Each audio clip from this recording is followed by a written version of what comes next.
बातमीपत्राच्या पहिल्या भागात आपलं स्वागत आणि आता बातम्या पाहूयात विस्तारानं। देशांतर्गत बाजारपेठेतील दर नियंत्रणात ठेवण्यासाठी केंद्र सरकारनं साखरेच्या निर्यातीवर बंदी घातली आहे। 30 सप्टेंबर 2026 पर्यंत साखर निर्यात बंदी लागू राहणार आहे। मात्र साखर निर्यात बंदीला स्वाभिमानी शेतकरी संघटनेनं तीव्र विरोध केलाय। ऊस उत्पादक शेतकरी, साखर उद्योग आणि अर्थव्यवस्थेला त्याचा मोठा फटका बसणार आहे। सहकार चळवळ संपवण्याचा आणि शेतकऱ्याच्या घामाचं मोल नाकारणाऱ्या या निर्णयाला कडाडून विरोध करण्याचा इशारा स्वाभिमानी शेतकरी संघटनेनं दिलाय। केंद्र सरकारनं साखरेच्या निर्यातीवर बंदी घालण्याचा निर्णय घेतलाय। देशांतर्गत बाजारपेठेत साखरेच्या वाढत्या किमतीवर नियंत्रण ठेवण्यासाठी हा निर्णय तात्काळ प्रभावानं लागू होणार आहे। कच्च्या आणि तयार साखरेच्या निर्यातीवर बंदी घालण्यात आली आहे। 1,59 दशलक्ष टन साखर निर्यातीला यापूर्वी दिलेली परवानगी नव्या निर्णयामुळे बाधित झाली आहे। दरम्यान स्वाभिमानी शेतकरी संघटनेनं साखर निर्यात बंदीला कडाडून विरोध केलाय।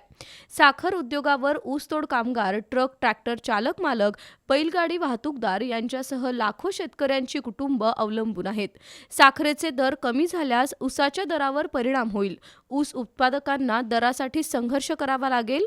केंद्र सरकारचा साखर निर्यात बंदीचा निर्णय हा ऊस उत्पादक शेतकरी, साखर उद्योग आणि ग्रामीण अर्थव्यवस्थेला उद्ध्वस्त करणारा आहे।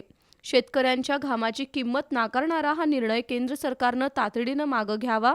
वाढत्या महागाईमुळे शेतकरी मेटाकुटीला आलाय। पेट्रोल, डिझेल, गॅस, औषधं यांच्या किमती भरमसाठ वाढल्या आहेत। विजेचे दर आणि एसटी तिकीट दर पण वाढलंय। शेतकऱ्यांचं उत्पन्न दुप्पट करण्याची घोषणा सत्ताधाऱ्यांनी केली होती, पण हे निर्णय शेतकऱ्यांना देशोधडीला लावणारे आहेत। त्यामुळे केंद्र सरकारनं साखर निर्यातीचा निर्णय मागे घ्यावा, अन्यथा तीव्र आंदोलन छेडण्याचा इशारा स्वाभिमानी शेतकरी संघटनेनं दिलाय।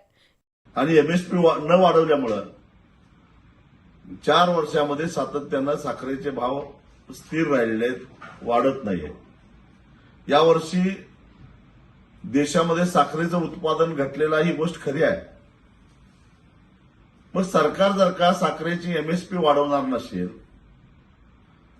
जगाच्या बाजारामध्ये साखरेला भाव चांगला मिळत असेल, तर मग साखर कारखान्यांनी साखर निर्यात का करू नये? आणि त्यालाही तुम्ही बंदी घालता, स्वतःही भाव वाढवत नाही। याच्या पाठीमागचं केंद्र सरकारचं लॉजिक काय आहे? हा जो सरकारचा निर्णय आहे तो मूर्खपणाचा आहे, भंपकपणाचा आहे असं मी म्हणेन।